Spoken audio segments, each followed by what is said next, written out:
Hello' everyone, আজি আমি যাবলৈ ওলাইছোঁ চেন্নাই ভেলোৰ নাৰভি হস্পিটাললৈ। আৰু সকলোৱেতো জানে মই ভিডিঅ' এটা দিছিলোঁ চেন্নাই যাম বুলি। আমি আহি পাই আজি এদিন ৰেষ্ট কৰি তাৰ পিছদিনাখন আমি ওলাইছোঁ হস্পিটাললৈ। আৰু হস্পিটালখন যে সঁচাকৈ বহুত ধুনীয়া। এয়া ৰাস্তাটো ইমান ধুনীয়াকৈ ৰাখিছে, দেখি নালাগে যে হস্পিটাল পূৰা পাৰ্ক নিচিনা লাগে, ফুলে ফুল। মই এছাইডেদি দেখাইছোঁ আৰু একফালে আৰু দেখুওৱা নহ'ল কাৰণ অট'ত আহিছোঁ।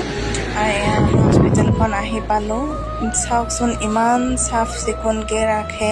ইয়াত আহিলে মানে অনুভৱেই নহয় যে হস্পিটাললৈ আহিছোঁ। চাফ চিকুণটো হয়ে আৰু ইয়াৰ চিকিৎসাও বহুত ভাল। অপাৰেশ্যনবিলাক যে কৰে কোনো ৰিস্ক নাই, বহুত ভাল হয়।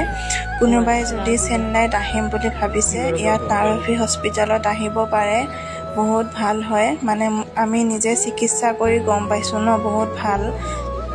বহুত দূৰৰ দূৰৰ মানুহ আহে, বহুত দূৰৰ দূৰৰ মানুহ লগ পাওঁ। আমাৰ সেইফালৰো লগ পাওঁ, গুৱাহাটীৰো লগ পাওঁ।